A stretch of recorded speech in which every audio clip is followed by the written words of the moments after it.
নির্বাচনের জোট কি কেবল আপনার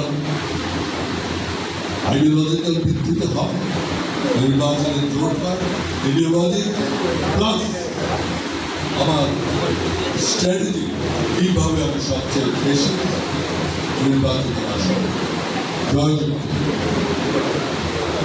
আজকে জামাত ইসলাম করবে না, আজকে জামাত ইসলামের সাথে আপনার ছোট দল আপনার হেফাজতের সাথে একসাথে নির্বাচন করার কথা বলছে না। কোথায় জামাত ইসলাম, কোথায় হেফাজত? ইসলামী আন্দোলন কোথায়? কেন তারা জোট করছে নির্বাচনে জয়? আমরা সেরকম জোট করছি। নির্বাচনে তারা বিএনপি করেছে, জামাত করেছে, হেফাজত করেছে, কেনা করেছে 2008 সালে। আসেন তারপর 2014 সালে নির্বাচন হয়েছিল। 2008 সালে নির্বাচিত সরকারের অর্থাৎ একটা বৈধ নির্বাচিত সরকারের আন্ডারে হিসেবে নির্বাচন বলতে পারেন কেয়ারটেকার গভর্নমেন্ট। কেয়ারটেকারের যে প্রভিশন ছিল কনস্টিটিউশন, সেটা বর্তমানে স্পষ্ট। যখন বিএনপি জামাত ওই পার্লামেন্টে ছিল, কই তারা যদি সেদিন পার্লামেন্ট থেকে রিজাইন করে বেরিয়ে আসতেন তাহলে আজকে বলতে পারেন তারা তো সেদিন পার্লামেন্টে কন্টিনিউ করে গেছে। যখন এই কেয়ারটেকার গভর্নমেন্টের প্রভিশন যখন বাদ দেওয়া হল, অ্যামেন্ড করা হল, তাহলে সেদিন বিএনপি তো পার্লামেন্ট থেকে বেরিয়ে যাবে, জামাতও বেরিয়ে যায়নি। তারা কি করেছে?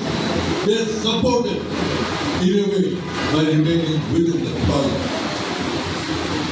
দোষ হয় জাতীয় পার্টি। 14 সালে আমরা যে নির্বাচন করেছি সেটা 2008 সালে একটা বৈধ নির্বাচিত সরকারের অধীনে আন্ডার দ্য কনস্টিটিউশন, যেই কনস্টিটিউশন অ্যামেন্ড করা হয়েছে in presence of both BNP and Jamaat.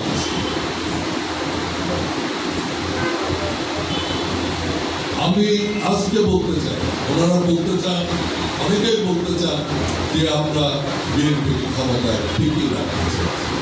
আমি আজকে ব্যর্থহীন কণ্ঠে বলতে চাই 2014 সালে জাতীয় পার্টি ইনিশিয়েটিভ নিয়েছিল বিএনপির সাথে আঘাত করার জন্য এনপি আওয়ামী লীগ একটা মোর্চা করে। আমরা করেছি, আমরা সেটা ইনিশিয়েটিভ নিয়েছি।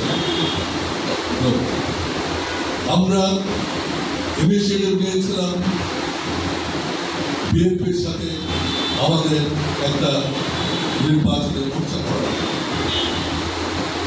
এবং আমি সেই এটা আমি শুনে বলছি, আমি সেই মিটিংয়ে ছিলাম, এরশাদ সাহেব ছিলেন, আমি ছিলাম, এবং বিএনপির একজন শীর্ষ নেতা সেই মিটিংয়ে ছিলেন।